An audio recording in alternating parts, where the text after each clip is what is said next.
उत्तर प्रदेश के कौशाम्बी जिले से उठी ये कहानी अब एक प्रशासनिक तमाचा बन चुकी है।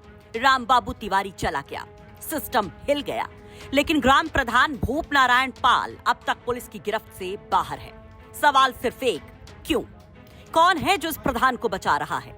जब पूरा प्रशासन रामबाबू के आत्मसम्मान की कीमत चुका रहा है, तो मुख्य आरोपी पर सिर्फ 25,000 का इनाम क्यों? गिरफ्तारी क्यों नहीं?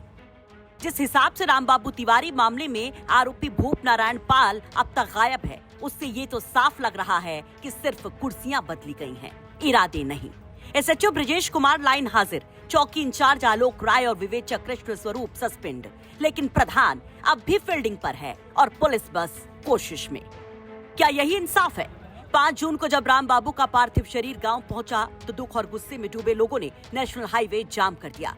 परिजन पूछ रहे हैं कि हमारे बेटे को झूठे केस में फंसाया, हमारे आदमी को मरने पर मजबूर किया और अब हमें ही लाठी खानी पड़ रही है। भीड़ पर लाठीचार्ज, केस दर्ज, 10 नामजद, 25 अज्ञात। लेकिन जिस पर झूठे केस में फंसाने का आरोप है, वो अब भी चैन की नींद सो रहा है। रामबाबू तिवारी की आत्मा आज भी चीख चीख कर उस खाकी वर्दी पर आरोप लगा रही है कि मुझे सुनाया गया, लेकिन सुना नहीं गया। शरीर पर स्याही से लिखा आखिरी पैगाम अब पूरे सिस्टम के मुंह पर कालिख बनकर चिपक गया है।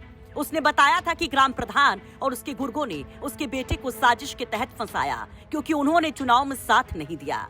आज कौशाम्बी में अफसर बदल दिए गए हैं, बयान आ चुके हैं, लेकिन प्रधान पर कार्रवाई अब भी विचाराधीन है। तो क्या अब यूपी में इंसाफ उन पर नहीं होता जिनका कसूर हो, बल्कि उन पर होता है जो आवाज उठाते हैं? अभी अगर प्रशासन जवाब नहीं देगा, तो लोग पूछेंगे कि गिरफ्त में कागज हैं या वाकई कोई आरोपी।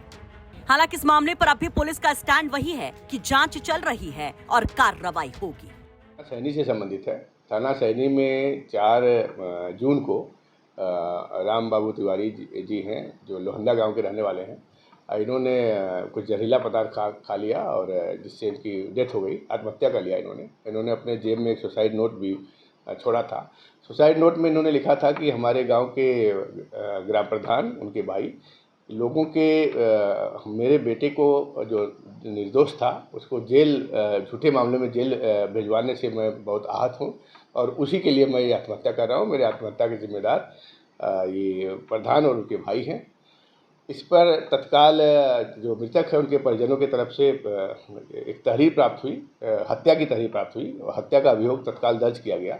ग्राम प्रधान और उसके भाई और 2-3 नाम और उन्होंने लिखाया और उसमें विवेचना के बाद चूँकि पाया गया ये सुसाइड का मामला है और एक तरह से अगर सुसाइड नोट देखें तो आत्महत्या के लिए दुष्प्रेरण का मामला है, जिसमें दो को गिरफ्तार करते हुए तत्काल उसमें जुडिशियल कस्टडी में उनको जेल भेजा गया।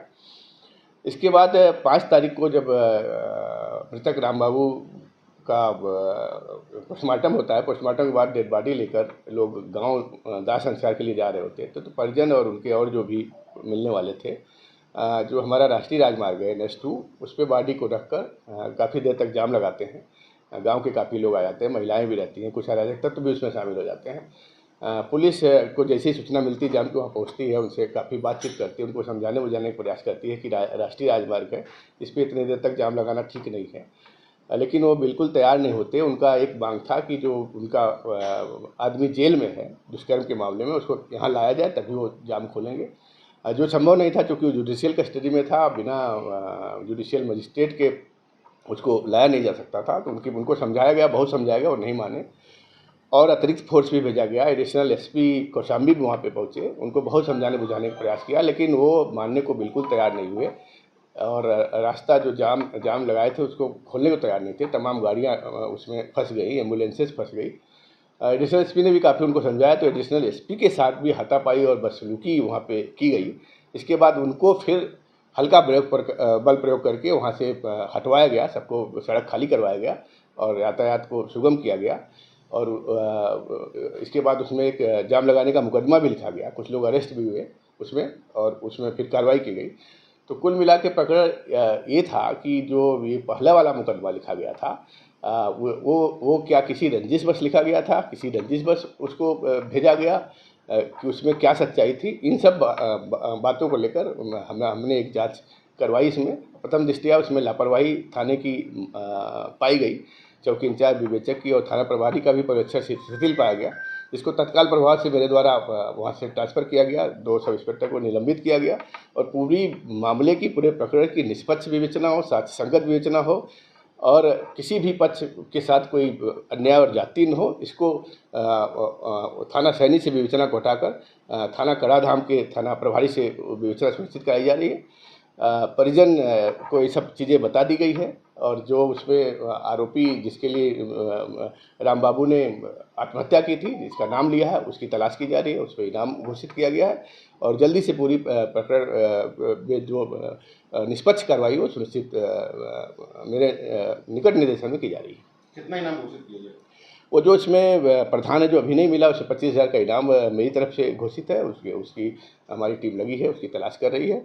जल्दी से समस्त प्रकरण का निस्तारण होगा और जो राम बाबू का पीड़ित परिवार था, सभी से बात की गई और पुलिस की कार्रवाई से सभी लोग संतुष्ट हैं। कौशाम्बी से अखिलेश कुमार की रिपोर्ट, यूपी तक।